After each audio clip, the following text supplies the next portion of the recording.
Good afternoon, everyone, and welcome to this week's episode of a Junior VC Behind the Scenes. This week, I'm joined by Chetan, Path, and Varun, and we're going to talk about LIC. So, Path, can you get us started by telling our listeners why we chose to talk about LIC this week? Sure. So there were basically three reasons. First, like everyone knows that LIC came out with an IPO, and it was one of the biggest IPO which India has ever witnessed, close to like $90 billion.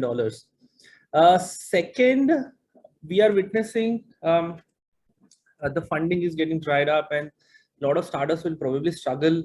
Um, and that was one of the reasons why we have chosen LIC, because LIC have witnessed all this. As in LIC have witnessed um, um, the country which is coming out of independence, setting up this entire business, have seen a couple of wars, and basically nationalization and post nationalization, how when the entire economies opened up, and then the competition came in, and despite this, LIC still holds the majority of the market share in the life insurance business. So that's pretty awesome. Um, and third, post pandemic, a lot of people are now focusing on the insurance, which is a critical factor. It's a critical part of their entire family, and LIC will hold a good value there as well. So these were a couple of reasons why we chose to do a piece on LIC here. Certainly sounds like there's a lot that we can learn from LIC's stories. So, Chetan, can you tell us where they got started? What is their origin story? Yeah, thanks, Madan. So before we even dig into how LIC came into being, we were doing a little bit of research on what and how the concept of insurance came into being. So it's quite interesting because humans have historically been exposed to a lot of catastrophe and loss, and they've tried to sort of transfer that risk away. So it starts way back in ancient civilization when traders would be shipping a lot of cargo, and to insure their cargo, they'd actually split this cargo into different ships and send it away, so that if there's damage to one, they still the other ships that are remaining. So one of the first documented versions was found in the Egyptian era, in the Code of Hammurabi, where there would be a merchant and a trader. So the trader would pay the merchant a little bit of extra money in exchange for a guarantee, wherein the loan that he has taken from him would get cancelled if his shipping were to be stolen or damaged due to some unforeseen reason. So now, why does insurance matter, and why have humans historically looked at insurance? So there's an interesting theory called prospect theory. Came across it in the book Thinking Fast and Slow by Daniel Kahneman, who's a behavioral scientist. It states that losing an amount gives you a greater emotional pain than gaining an equivalent amount. So what that means is humans are loss averse by nature, and insurance basically helps you protect your downside by transferring risk to a larger group of people. Having said that, let's look at how insurance came into being in India. So insurance came in as a British concept. It was the year 1818, and the Oriental Life Insurance Company was set up in Calcutta. Now, the aim of this company was to provide insurance to Europeans, primarily Europeans who lived in India, right? And like most of the gifts that came from our colonizers, this one had a catch, wherein Indians were not allowed to be partaking in these policies. So, of course, there was a lot of uproar by some eminent people. And finally, the foreign companies agreed to cover Indians as well. However, Indians started to be treated unfairly here because their lives were considered substandard, and heavy premiums were being levied for Indians. So it would make it virtually impossible to purchase an insurance. So all this changed when the first insurance company, Indian-owned insurance company, was set up. It was called Bombay Mutual Life Assurance Society. And this Swadeshi movement happened between 1905 and 1907. And this saw a lot of influx of Indian insurance companies. And here it was not just about Indians bought it, right? And a lot of Indians started adopting it, especially in the urban parts of India. Now, in 1912, the Life Insurance Company Act was passed, and what this meant was there were a lot of regulations that came in, and Indian insurance companies were being treated unfairly compared to foreign insurance companies because of the nature in which this was structured. So that was, again, a problem for Indian insurance companies. But in 1934, they amended it, and this made it free for any Indian insurance company to compete equally with foreign insurance companies. So this is where the bull run for the Indian insurance companies, so to say, started. So by around 1938, India had around 180 insurance companies and premiums close to 300 crores. That's when the Insurance Act was passed, because this industry was blowing up and someone needed to regulate it. So this Insurance Act would give the state control over both life insurance and non-insurance entities. But as India gained independence in 1947, people started talking about not just state control, but national control over insurance. So it took around 9 years for these voices to boil over and reach the government. So around 9 years later, the government of India decided to nationalize the entire insurance industry. This was a historic move because they consolidated around 154 Indian insurance companies, 16 non-Indian insurance companies, and 75 societies. So this was a huge move, and it wasn't easy. So how they executed it was in twofold. First, the management of these companies would be taken over. Second, the ownership would be transferred by the means of a bill, right? Now, to bring this all under one banner, in 1956, the Life Insurance Corporation Act was passed. And in September the same year, the Life Insurance Company, or LIC, was born. So the government pumped 5 crores to start it with.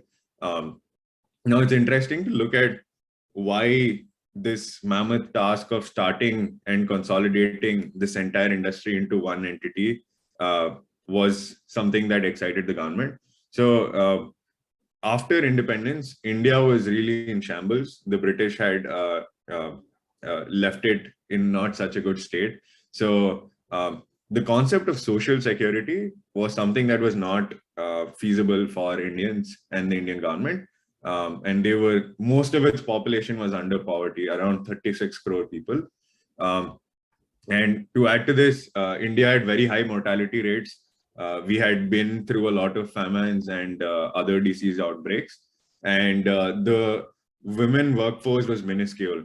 So what that meant were also the family size was on average large. So there'd be a single breadwinner, and if something happened to that breadwinner, the fate of that family would essentially depend on that person. So it was a very precarious state for Indian families, and basic financial security was something that was very bleak. So the government decided to answer this with life insurance being made accessible to each and every person to fulfill basic necessities such as food, clothes, and shelter, roti, kapda, or makan. And LIC's task was to solve this. Right. What followed was, as you know, multi-decade stronghold over the Indian insurance industry. But let's look at how LIC was structured, because consolidating so many companies is not so easy. There were around 245 companies that were consolidated. That meant almost 400 crore worth of assets, 50 lakh worth of policies, and almost 1,000 crore worth of insurance covers, which was a lot back in the day. And also, when you combine all of these companies, all of their employees are also coming together. So around 27K employees came together. So in a true acqui-hire fashion, so to say, these employees were all hired and they were given the same benefits that they had in their existing companies. And they were even given the same responsibilities and the same pay. So LIC was one of the largest employers of its time as well. And in terms of org structure, LIC decided to do a decentralized approach where they set up an office in every district headquarters. So they started with 5 zonal offices, 33 divisional offices, and 212 branch offices. So the reason they decentralized it is because instead of having a central unit that would provide servicing or services related to insurance, they decided to spread it to each district headquarter. That's because when you purchase an insurance, it's a lifetime thing. It's a long commitment for the consumer and the employee, the insurance provider. So you require a host of services during this course, and making them accessible to each consumer would give you customer centricity and also make each of these units self-sufficient, both in terms of accounting and also service providing. So LIC solved this in a very beautiful way, and this has sort of continued even to this day. The second thing was insurance is something that is, so unlike IRCTC or other companies that existed in the time, they solve short-term needs, traveling from point A to point B, whereas insurance is something that's a long-term thing, and it's a need that needs to be created in the consumer's mind. So you have to be convinced that you need an insurance. So LIC also had to educate Indians and make them understand that insurance is something that you need. So what they did was they built a robust ground force strategy, which I believe we'll talk a little more later. But these people were not just agents, they were soldiers, because India was very difficult to penetrate. There was no electricity in a lot of parts. There was no connectivity. So they literally traveled in buses, bullock carts, and any possible way, by walk, in rain, sunshine, whatnot, and reached the furthest corners of India. And they even countered challenges that they faced in very innovative ways. If there were no medical checkup centers available, they tweaked the policies, right? If the people weren't convinced by just insurance, they'd offer fixed returns on insurance. So these people were very innovative and very successful at propagating the need for insurance and LIC's vision as well. Having said that, this decentralized structure and the ground force, they sort of came together and became a flywheel for LIC, and they grew their business from around 200 crores when they started in 1957 to around 5x, which is 1,000 crores by 1970. Another aspect we looked at here is that due to the consolidation, LIC had around 400 crores in assets. And what the government did was they mandated them to invest some of this percentage of the assets they own into public sector projects. So they consistently contributed to the 5-year plans, which are responsible for the creation of IITs and IIMs, number of the Bhilai steel plant, industrialization across various sectors. And even when the Kashmir issue was escalated and India was at war with Pakistan in 1965, the stock market plummeted. And LIC decided to pump 5 crores into the stock market to stabilize it and keep the morale up in the stock market. So LIC was growing from just being an insurance provider, a mammoth one, to something that is taking on the responsibility of the nation building as well. So it was shaping up quite well for LIC. Thanks, Chetan, for a very thorough and comprehensive background into a fascinating journey. Parth, if you can maybe shed some more light into the next stage of their growth, how they gain momentum in a non-digital age. Sure. So by 1980s, so India's economy was anyways a closed economy. It was not an open economy. But India by then faced multiple wars with the neighbors, including in Pakistan and China. So the growth began to slow down. And with that, unemployment started to soar and GDP was not looking that great. In that, if some companies trying to sell an insurance policy, which does not probably guarantee a fixed return. So a lot of people thought that this is not an investment, or this is not something we would be looking immediately. Most of the population, in fact, less than 1% of the India's households at then had a total income of less than 1 lakh. So buying insurance was probably the least priority in the entire financial journey.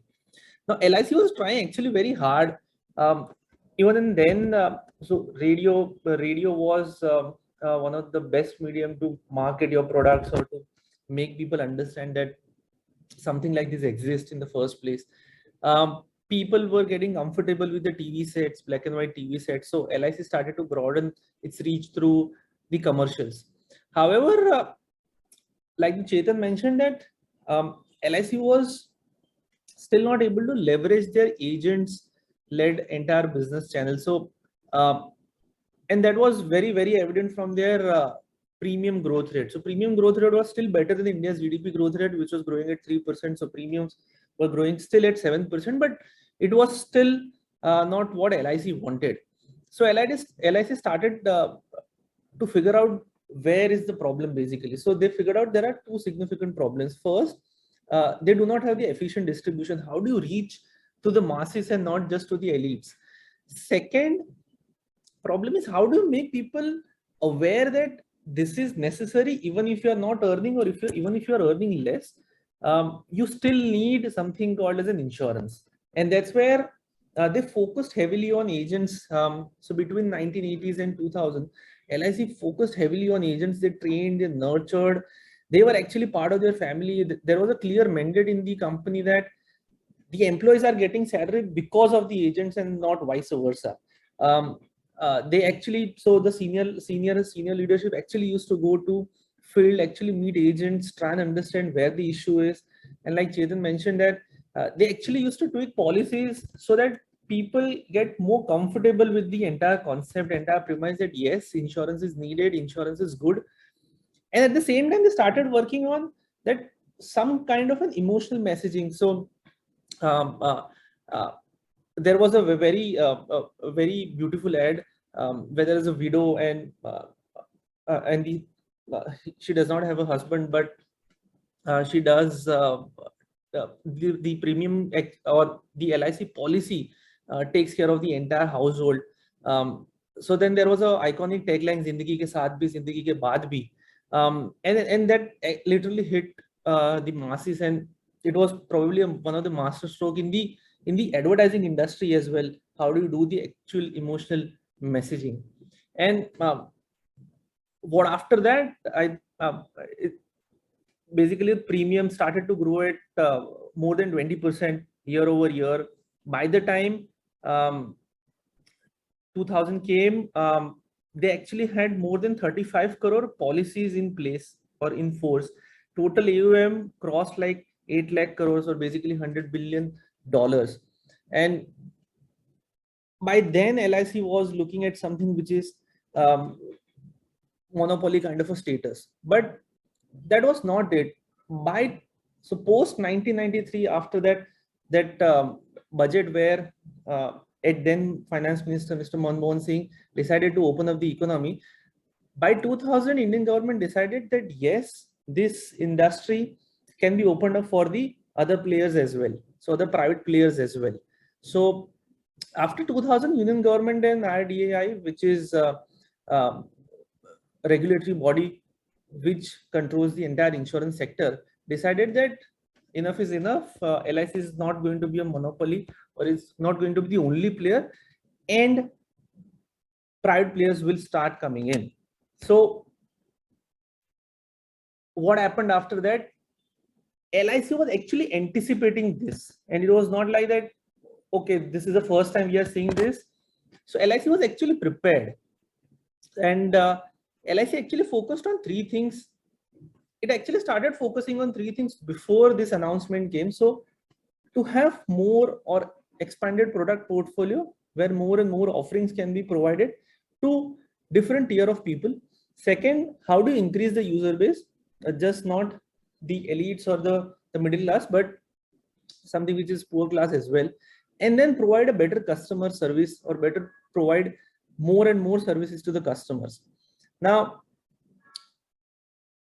between 2000 till 2007-8, LIC used to continuously launch more than 10 products every year. Second, how do you reach to masses is basically through the agents. So LIC had more than 1 lakh agents at then.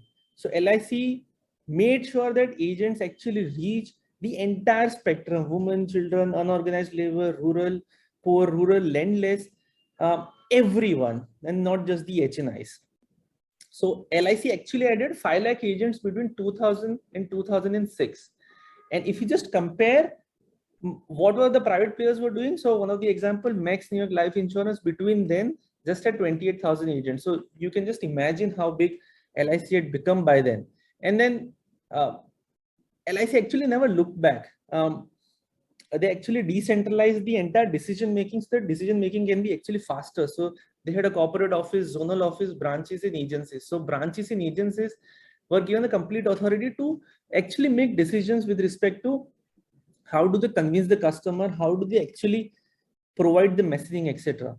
And what was left then? By 2007, LIC's market share was 72% of all the new policies which were sold during the entire financial year. So after competition, it's not like that LIC went into a hole or something. No, LIC actually survived. In fact, it actually thrived. So this is how the entire growth strategy played out for LIC. Thanks, Pat, for that overview of LIC's growth phase and how they're able to capitalize on their agent force and scale the company. Varun, can you tell us a bit more about LIC's, how they fit into the competitive landscape and what the road ahead looks like for them? Yeah, so, I think maybe we can start by just setting the context on insurance as an industry. I guess in India, we are, in terms of Maslow's hierarchy, we're still fairly low on trying to fulfill our needs rather than, desires. And that's reflective in the penetration of insurance in the country, right? I think between general insurance and life insurance, 4.2% of the population has some form of insurance. This compares against 10% in more developed countries like the US, UK, Japan, etc. How that 4.2 penetration breaks up is that 3.2% is life insurance and 1% is more on the general insurance side. Now, as far as life insurance goes, in the year 2021, all the life insurers combined collected close to 6.3 lakh crore in premium. In terms of market share, LIC was the clear leader, 64%. But what's interesting is LIC's market share has been consistently declining, right? In fact, the previous year it was 66%. Obviously, there will be an argument to be made that some of this decline can be attributed to COVID and the lack of their ability of their field agents to be out selling policies and signing up customers and growing their premium collections. However, clearly competition is inching up. If the other way to think about the life insurance premium is trying to split it between renewal premiums and new premiums. So about 56% of premiums today come from renewals. The rest come from new premium, as in new policies being sold. Again, what's clear is that LIC has a larger share in the renewal side rather than the new premium side, which is another slightly worrying fact for the company. The other metric often used is insurance density. As far as to understand the maturity of the insurance sector, we are at about $78. That's been flat year on year, but quite large compared to, but it's grown consistently over the last couple of decades. From a general insurance perspective, again, this may be quite numerical, but we collected about 2 lakh crores in terms of premiums. There are 4 large government players in this sector. They together combined control close to 64-65% of the market. The rest is split amongst the private players. Amongst the private players, ICICI Lombard, followed by Bajaj Allianz, are the 2 largest players. And again, you must remember, general insurance is everything that's not life, right? So it includes things like health insurance, motor insurance, fire insurance, marine insurance. Motor is by far the largest at about 35%. It's been losing market share to health insurance, which grew about 12% year on year. And that, in our view, had a lot to do with the pandemics with the pandemic rather, and the awareness that it's created generally around health. So hopefully that gives you a sense of the market and how where LIC plays. LIC is not or does not operate in the general insurance side. But no matter which way you look at it, LIC is definitely the 100-pound gorilla. Even if you were to combine, look at insurance as a consolidated market of both health and general and life together, that would be about close to 8.3 lakh crore in premiums. Last year, LIC had a 50% market share in premiums in terms of just premiums, right? So LIC doesn't do anything small, and the IPO, I think, was again a reflection of that. But again, before we go there, just to again give you a sense of their scale, they manage about $533 billion worth of assets under management. Their largest asset manager in the country today. 533 billion is about 40 lakh crore. Parth mentioned a number of about, I think, a fifth of that a little while ago. So you can see that they're continuing to scale quite impressively.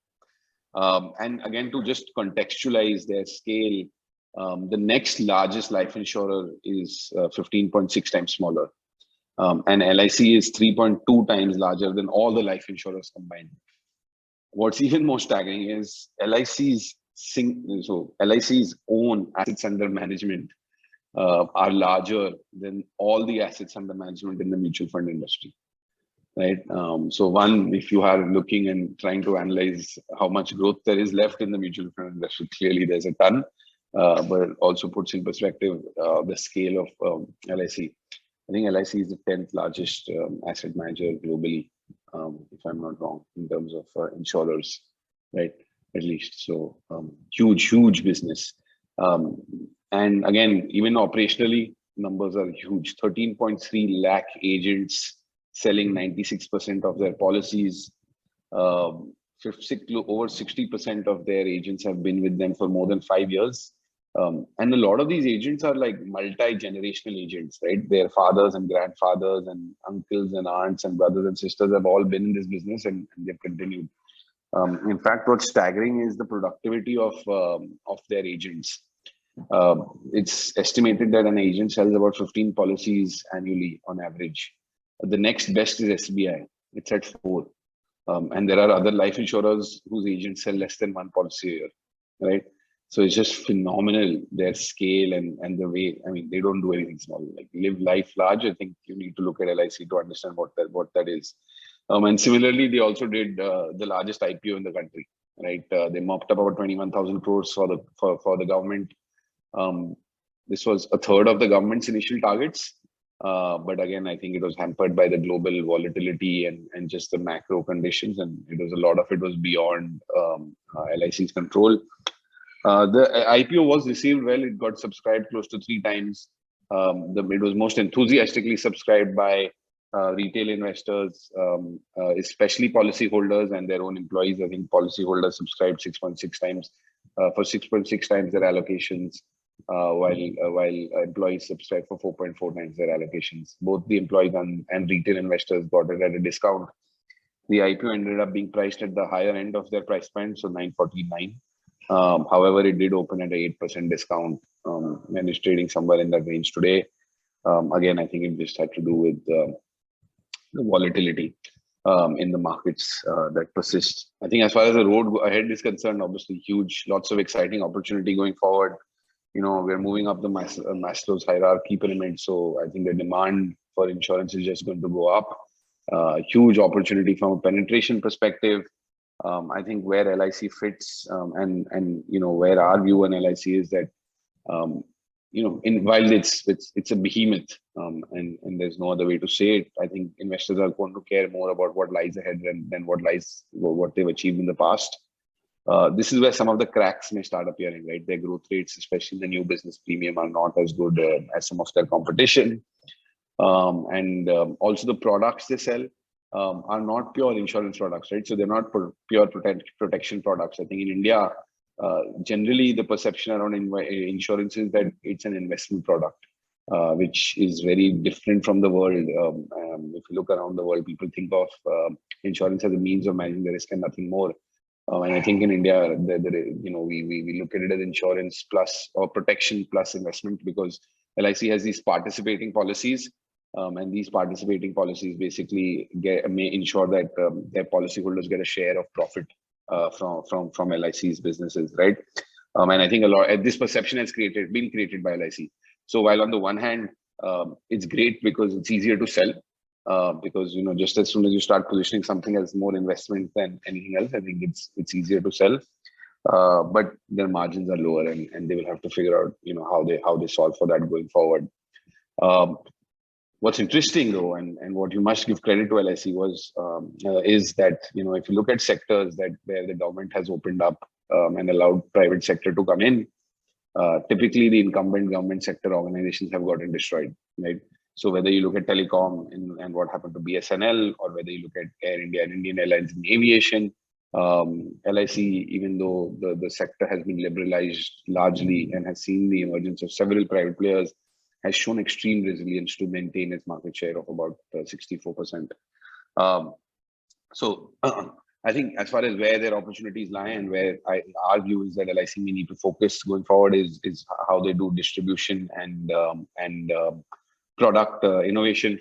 Products obviously are important because you're doing sachet. You're seeing the emergence of sachet products doing really well. As far as distribution, online is becoming a bigger reality. In fact, some of the private insurers source about 11% of their policies now digitally. So I guess that's where the exciting opportunity lies for LIC, and exciting times ahead. But yeah, that's it. Thanks a lot, Varun. And thanks everyone for joining us. It certainly is an incredible story, LIC's journey to one of the largest listings on the Indian stock market and growing through their incredible user base. Thank you everyone for joining us, and we will see you again next week.